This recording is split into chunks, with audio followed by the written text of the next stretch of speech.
Here comes the rain. Crossover.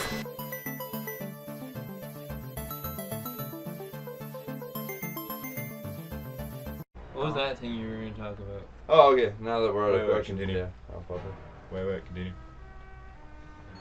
Of course I do. And of course, you know it's going to cost you. Yeah, I know. So what's the price? Continue. Just a few things to help tide me over, since I'm being forced to leave town in a hurry. If you can get me tech bits, my holodisc, and my master key, I'll tell you anything you want to know. Tech bits ain't so hard to come by. But where we gonna find other two things?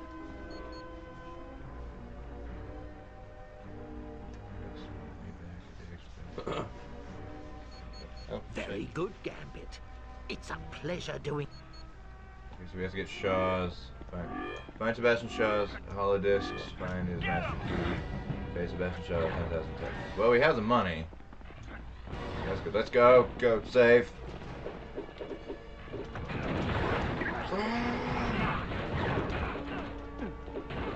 I'm gonna get that. Well, so what was your question? Oh yeah, it's not more of a question, it's more of a statement for discussion. Well, it may not be a huge discussion, but did you guys know who was originally supposed to distribute the original Nintendo Entertainment System? You're supposed to distribute it? Yeah, it wasn't actually going to be under the Nintendo name. Philips? No, Atari. Oh, really? Yeah, because back then Nintendo was more or less just known as like a Japanese toy and card company. For card games and stuff like that, and they just didn't really have the recognition or Are you alright? name brand.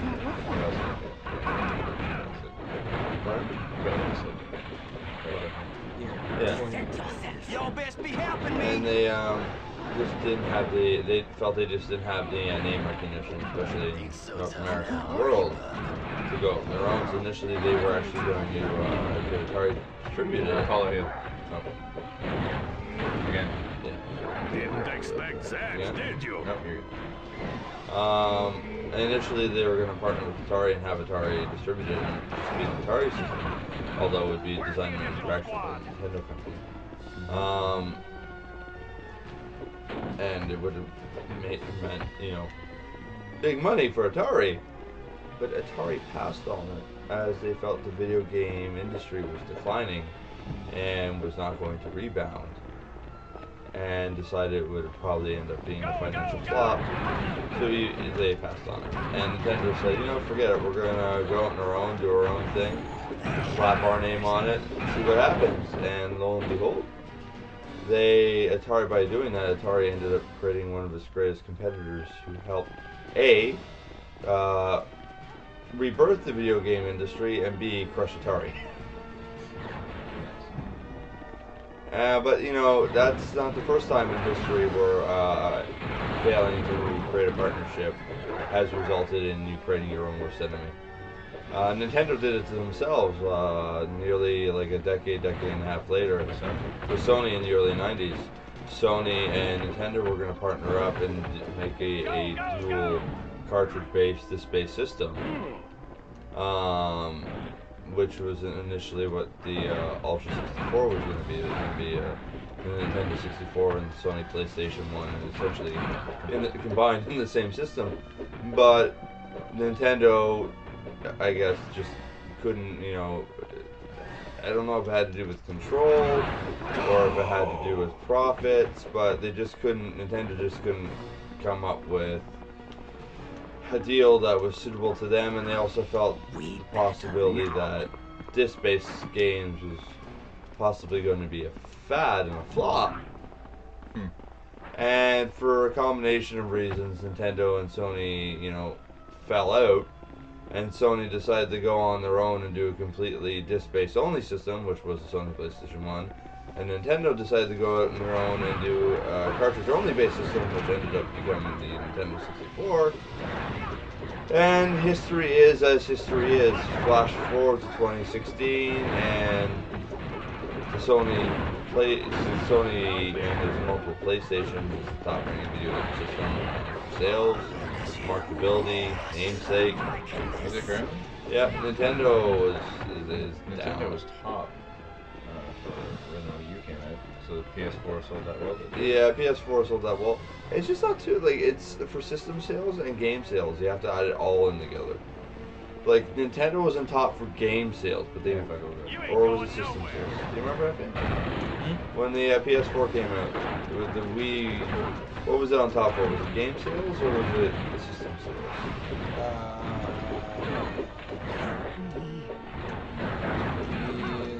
Game sales. That's what I System thought. Sales and something. Yeah. Because I remember through the it was always best for game sales because Nintendo always, could also double in the game sales for it. So,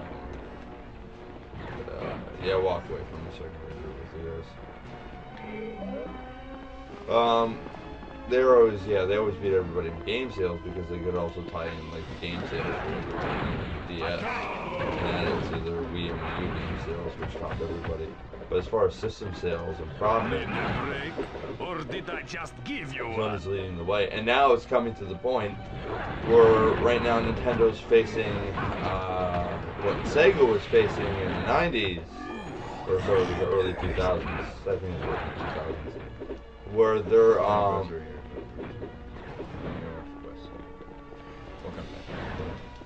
they're they're possibly on the are possibly on the way out of consoles, of the console war. This guy, stop running! Sorry, say that again.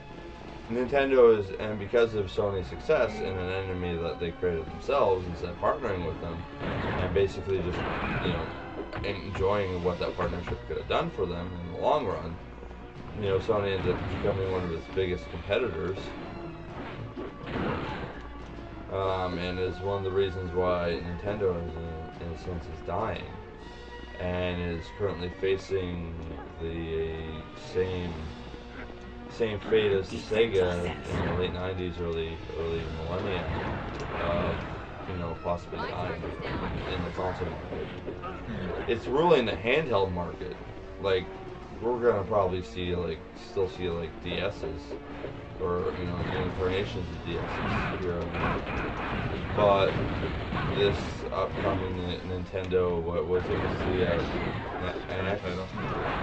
Nintendo Next, depending on how well it does or poorly it does, may very well end up being the last console from Nintendo. Huh. Because apparently the Wii U was considered a failure. Really? Yep. Sales of the Wii U didn't even match sales of the Wii. Huh. Okay. And once again, it's a system that's behind its time. It's over there.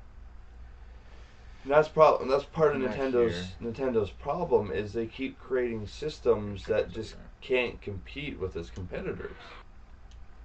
Right. They're marketing into an entirely different demographic. Like, I understand they want to be like a family-friendly system, and they want to, just have a system that's just about fun and gaming, without the competitiveness of like the other systems and all that jazz. But the problem is, you create the best of both worlds. You create a system that can offer that to the people who want it, but you also promote the family-friendly stuff, which you have more than the other guys could ever truly offer. And that was Nintendo's problem. They just kept going in the wrong direction multiple times. It's like somebody there should have been fired long ago. And they go family friendly. No, that's a bad idea, Jim. No, Family friendly. Family friendly is not a bad idea. Having more to offer than just trying to do a family friendly system. That's No, only family friendly. And the problem is too, they kind of like target it to the casual gamer instead of like the regular gamer or massive gamer,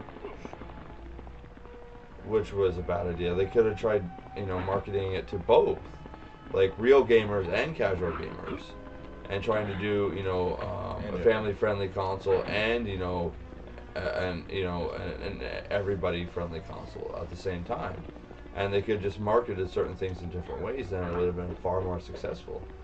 So we can't go there. All right. Good to know, Matt. Good to know. But that's Nintendo's problem, man. And unless the Next can truly compete with the Xbox One and PS4, they're dead.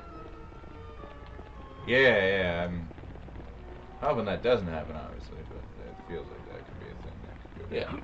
Yeah. And like apparently the console's coming out in the middle of next year, I think, or something. Yeah, no, March of next year. Right. Are we done? No, they're still here. Why? See you later, Ray.